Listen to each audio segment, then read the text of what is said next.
তুমি আমার কাছে ক্ষমা কিসের জন্য চাচ্ছ?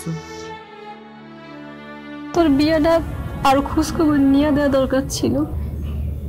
বিয়ে হচ্ছে মানুষের ভাগ্য, আল্লাহ ভাগ্যে যা লিখে দিছে সেটাই তো ঘটবে। তুমি যতই দেখো, যদি ভালো পড়ে তো ভালো, আর যদি খারাপ পড়ে থাকে কিছু তো করার নেই মা। ভাগ্যে খারাপ আছে বলেই তো খারাপ। আর মানুষ কি মানুষের ভেতরে ঢুকে তারপরে ভেতরের খবর দেখতে পারে মা? তা তো পারে না। তারপরও তোর শ্বশুরবাড়ির মানুষগুলো জানি কেমন।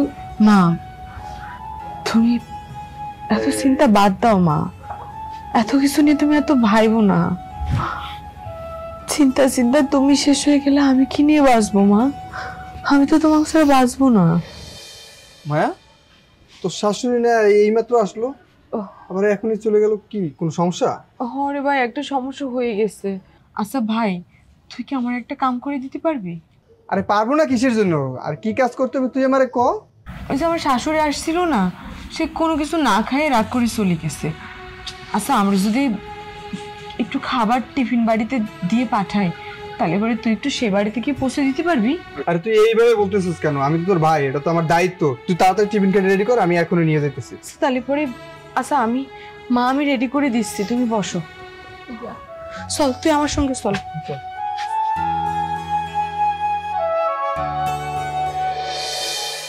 আমার কথার কোনো দাম নাই, আমার কোনো মান সম্মান নাই।